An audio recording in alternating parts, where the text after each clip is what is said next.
Hello friends, मेरा नाम है अभी और आज हम लोग देखेंगे डीलेट 8 जून को जो एग्ज़ाम हुआ था, वह एंट्रेंस एग्ज़ाम्स 8 जून को और 9 जून को जो एग्ज़ाम हुए हैं उनमें पूछे गए सारे क्वेश्चंस का रिव्यू आज मैं इस क्लास में देने वाला हूं। कौन कौन से सारे क्वेश्चंस पूछे गए हैं और कहां से क्वेश्चंस पूछे जा रहे हैं।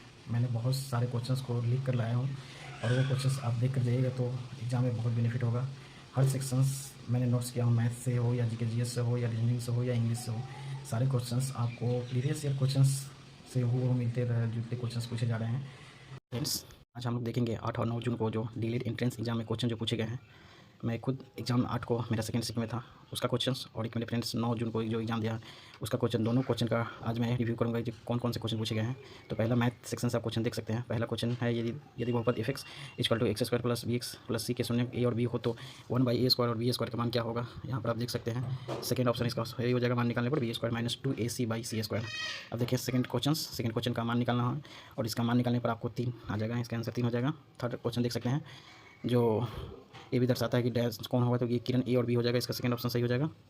फोर्थ नंबर क्वेश्चन देखेंगे, यदि एक आयत की लंबाई और चौड़ाई क्रमशः 15 सेंटीमीटर और 10 सेंटीमीटर है तो इसका क्षेत्रफल निकालने पर आपको ऑप्शन नंबर 2 150 ऑप्शन सही हो जाएगा। अब उसके बाद 5 नंबर क्वेश्चन देखते हैं, यदि त्रिभुज ए बी सी के शीर्ष के निर्देशांक -2, 3 और 8, 3 और 6, 7 ब्रैकेट जो है तो त्रिभुज के केंद्र का एक्स निर्देशांक होगा, तो इसका निर्देशांक निकालने पर 4 आ जाएगा, ऑप्शन नंबर सी। और उसके बाद 6 नंबर क्वेश्चन देख सकते हैं, 1000 रुपये पर 30% की छूट और 15% और 15% की 2 क्रमिक छूटों में अंतर होगा, तो इसका अंतर निकालने पर 22.5 रुपये आ जाएगा, फर्स्ट ऑप्शन इसका सही हो जाएगा। अब देख सकते हैं 7 नंबर क्वेश्चन, यदि क्रमिक छूट 15% 10% तो इसका एकल समतुल पर छूट होगा, तो इसका एकल समतुल पर छूट हो जाएगा आपको ऑप्शन नंबर लेना। इसकी यदि क्रमिक छूट 15.1 और 10% की हो तो इसकी एकल समतुल छूट क्या होगा, तो इसका 23.5% होगा, इसका ऑप्शन नंबर 3 हो जाएगा सही। अब देखते हैं इंग्लिश के सेक्शन में आते हैं। इंग्लिश के सेक्शन में आप देख सकते हैं टेंस से पहला क्वेश्चन पूछा गया था, which tense is used to express an actions complete in the immediate past. तो इसमें से चुन के बताना था, तो ये आपका हो जाएगा प्रेजेंट परफेक्ट टेंस, दूसरा ऑप्शन सही हो जाएगा इसका, थर्ड नंबर ऑप्शन है, थर्ड ऑप्शन सही हो जाएगा। उसके बाद सेकंड क्वेश्चन देख सकते हैं, pick out the non finite verb, चुन के बताना था नॉन फाइनिट वर्ब कौन सा होगा, तो गॉन होगा यहाँ पर। तीसरा ऑप्शन देख सकते हैं, तीसरा क्वेश्चन देख सकते हैं, select the alternative which best express the meaning of the item या फ्रेजेज, तो कैरी ऑन का हो जाएगा टू कंटिन्यू, ऑप्शन नंबर इसका 4 हो जाएगा। उसके बाद आप पैसिव वॉइस जो निकालना था उसका हो जाएगा आई सेल टेक यू, ये क्वेश्चन है, तो इसका ऑप्शन नंबर ए हो जाएगा, you will be taught by me. और उसके बाद आप इंग्लिश में इतना ही क्वेश्चन याद था। अब देखते हैं दूसरा को, थर्ड सेक्शन जीके जीएस से। जीके जीएस में क्वेश्चन तो इजी भी थे और मॉडरेट भी हैं, तो आप देख सकते हैं जो मुझे याद था कि साइमन कमीशन भारत कब आया था, तो ये पूछा था। साइमन कमीशन तो आप सब लोग को पता होगा, 3 फरवरी 1928 को भारत आया था। उसके बाद दूसरा था, प्रथम विश्व युद्ध का तत्कालीन कारण क्या था, तो ऑस्ट्रेलिया का युवराज को श्रेजोवो में हत्या जो हुआ था, ऑप्शन नंबर 4 हो जाएगा इसका सही आंसर। सोहल किंग का पर्व है, तो ये तो मुंडा जनजाति का पर्व है, झारखंड साइड में मनाया जाता है। और उसके बाद चौथा क्वेश्चन देख सकते हैं, संयुक्त राष्ट्र महासंगठन के किस प्रमुख अंग के प्रमुख होता है, तो सचिवालय का प्रमुख होता है, ऑप्शन नंबर 4। उसके बाद आप साइंस क्वेश्चंस के देख सकते हैं, रक्त में ऑक्सीजन के प्रवाह किस माध्यम से होता है, तो इसमें हीमोग्लोबिन है, ऑप्शन नंबर 4 सही हो जाएगा। पृथ्वी के वायुमंडल में नाइट्रोजन की मात्रा कितनी होती है, तो 0.78% जो दिया था वहाँ क्वेश्चन, इसी ऐसा ही क्वेश्चन पूछा गया था, सेम टू सेम। अब देखते थे हिंदी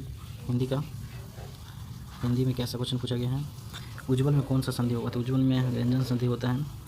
इनमें कौन सा रूपक अलंकार का उदाहरण है, तो पहला ही हो जाएगा मैया में, तो चंद्र खिलौना लौटो, ये हो जाएगा ऑप्शन। और उसके बाद थर्ड क्वेश्चन था जो उस दिन तो सही से याद नहीं आ रहा था, तो फिर मैंने याद किया कि यही क्वेश्चन पूछा गया था, कौन सा अलंकार है जहाँ उपमेय और उपमान में कोई अंतर नहीं होता, समान माना जाता है, तो यहाँ रूपक अलंकार हो जाएगा, ऑप्शन नंबर 4। और चौथा नंबर क्वेश्चन, वाक्य कितने भेद है, वाक्य 3 भेद होते हैं, ये भी पूछा गया था। और पाँचवा क्वेश्चन आप अमृत का पर्यायवाची शब्द पूछा गया था, जो अमीय होगा, इसका ऑप्शन नंबर 3। उसके बाद इनमें से कौन सा तत्पुरुष समास का उदाहरण नहीं है, तो इसमें से तत्पुरुष समास का उदाहरण नहीं है बताना था, जो आप देख सकते हैं दिन और रात जो द्वंद्व समास में आ जाएगा, यही ऑप्शन हो जाएगा। अब देखते हैं हम लोग रीजनिंग का पर्सन। रीजनिंग में क्वेश्चन तो उतना याद नहीं था, बट हाँ 2-3 क्वेश्चन जो मुझे याद थे वो बताने का प्रयास किया हूँ। पहला क्वेश्चन है, तहसील जिला एवं गांव के बीच के संबंध को कौन सा आकृति प्रदर्शित करती है? तो यहाँ थर्ड विकल्प जो आप देख सकते हैं, थर्ड विकल्प 3C सही है, यही हो जाएगा।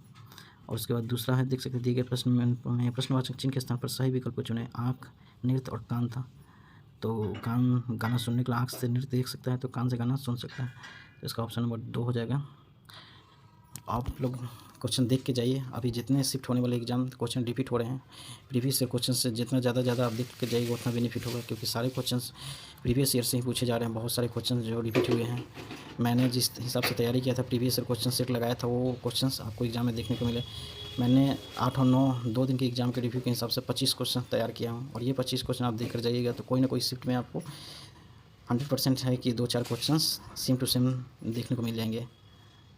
ऐसे क्वेश्चंस देखने के लिए इस मेरे चैनल पर बने रहे और वीडियो को लाइक कर दीजिए और शेयर कर दीजिए अपने दोस्तों में।